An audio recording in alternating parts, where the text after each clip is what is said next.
And the readings will now be given by Gary. I will read from the Bible. Luke.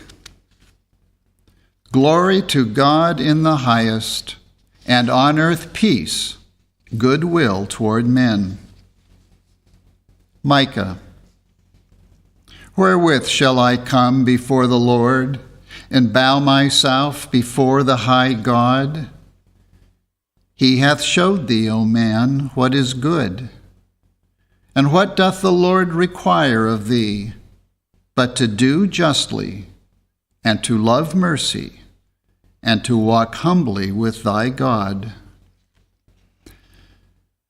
Matthew. And Jesus went about all the cities and villages, teaching in their synagogues, and preaching the gospel of the kingdom, and healing every sickness and every disease among the people. And when he had called unto him his 12 disciples, he gave them power against unclean spirits, to cast them out, and to heal all manner of sickness and all manner of disease. These 12 Jesus sent forth, and commanded them, saying, Go not into the way of the Gentiles, and into any city of the Samaritans enter ye not, but go rather to the lost sheep of the house of Israel. And as ye go, preach, saying, The kingdom of heaven is at hand. Heal the sick, cleanse the lepers, raise the dead, cast out devils. Freely ye have received, freely give. Behold, I send you forth as sheep in the midst of wolves. Be ye therefore wise as serpents, and harmless as doves. But beware of men, for they will deliver you up to the councils, and they will scourge you in their synagogues. And ye shall be brought before governors and kings for my sake, for a testimony against them and the Gentiles.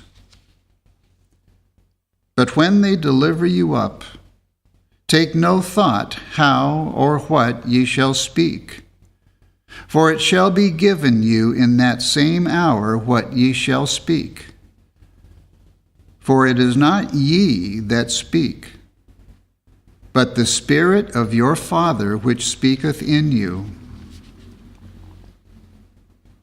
Think not that I am come to send peace on earth. I came not to send peace, but a sword. For I am come to set a man at variance against his father, and the daughter against her mother, and the daughter-in-law against her mother-in-law. And a man's foes shall be they of his own household. He that loveth father or mother more than me is not worthy of me. And he that loveth son or daughter more than me is not worthy of me. And he that taketh not his cross and followeth after me is not worthy of me. He that findeth his life shall lose it, and he that loseth his life for my sake shall find it. Now, when John had heard in the prison the works of Christ, he sent 2 of his disciples, and said unto him, Art thou he that should come, or do we look for another? Jesus answered and said unto them, Go, and show John again those things which ye do hear and see. The blind receive their sight, and the lame walk. The lepers are cleansed. the deaf hear, the dead are raised up, and the poor have the gospel preached to them. And blessed is he whosoever shall not be offended in me.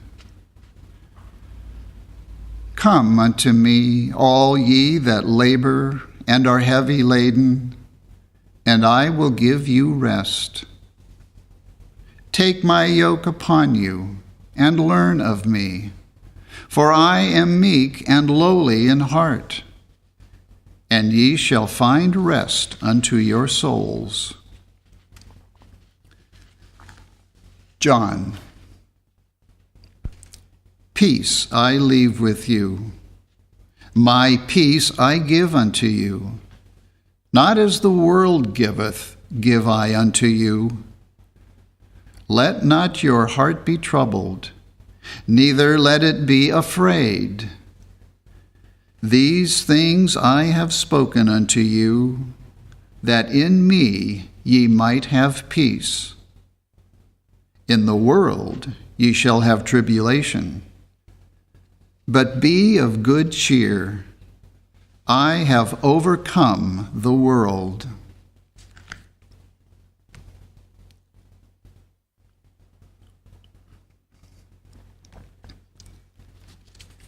I shall read correlative passages from the Christian Science textbook, Science and Health with Key to the Scriptures, and from Prose Works by Mary Baker Eddy.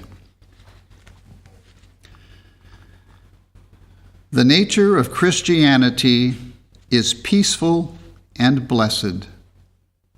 But in order to enter into the kingdom, the anchor of hope must be cast beyond the veil of matter into the Shekinah into which Jesus has passed before us. And this advance beyond matter must come through the joys and triumphs of the righteous, as well as through their sorrows and afflictions. Like our Master, we must depart from material sense into the spiritual sense of being. The Master forbore not to speak the whole truth, declaring precisely what would destroy sickness, sin, and death. Although his teaching set households at variance and brought to material beliefs not peace, but a sword. While Jesus' life was full of love and a demonstration of love, it appeared hate to the carnal mind or mortal thought of his time. He said, "Think not that I come to send peace on earth. I came not to send peace, but a sword. For I am come to set a man at variance against his father, and the daughter against her mother, and the daughter-in-law against her mother-in-law. And a man's foes shall be they of his own household."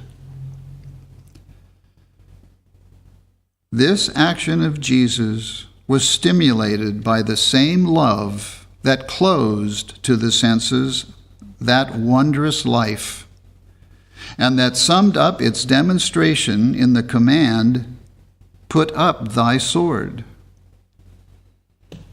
The very conflict his truth brought in accomplishing its purpose of love meant all the way through, "Put up thy sword." But the sword must have been drawn before it could be returned into the scabbard.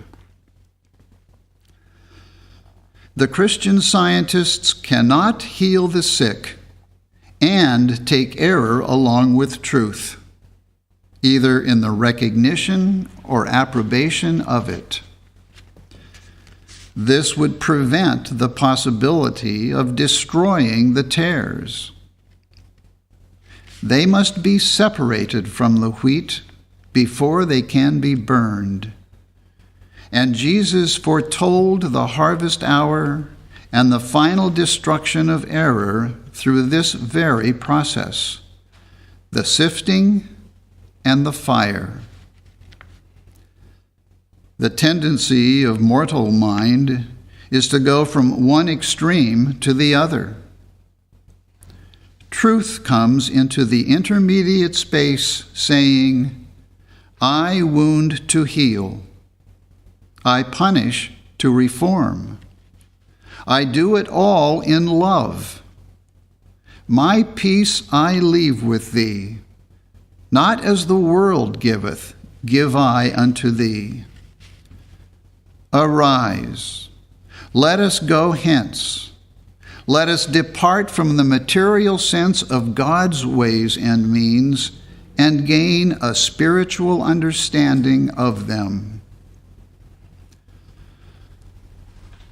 But let us not seek to climb up some other way, as we shall do if we take the end for the beginning, or start from wrong motives. Christian Science demands order and truth. To abide by these, we must first understand the principle and object of our work, and be clear that it is love, peace, and goodwill toward men. Then we shall demonstrate the principle in the way of his appointment, and not according to the infantile conception of our way. My students are at the beginning of their demonstration. They have a long warfare with error in themselves and in others to finish. And they must at this stage use the sword of Spirit. They cannot in the beginning take the attitude nor adopt the words that Jesus used at the end of his demonstration. If you would follow in his footsteps, you must not try to gather the harvest while the corn is in the blade, nor yet when it is in the ear. A wise spiritual discernment must be used in your application of his words and inference from his acts to guide your own state of combat with error. There remaineth, it is true, a Sabbath rest for the people of God. But we must first have done our work and entered into our rest as the Scriptures give example. Matter disappears under the microscope of spirit. Sin is unsustained by truth, and sickness and death were overcome by Jesus, who proved them to be forms of error. Spiritual living and blessedness are the only evidences by which we can recognize true existence and feel the unspeakable peace which comes from an all-absorbing spiritual love. This scientific sense of being, forsaking matter for spirit, by no means suggests man's absorption into deity and the loss of his identity, but confers upon man enlarged individuality, a wider sphere of thought and action, a more expansive love, a higher and more permanent peace. Through the wholesome chastisements of love, we are helped onward in the march towards righteousness, peace, and purity, which are the landmarks of science.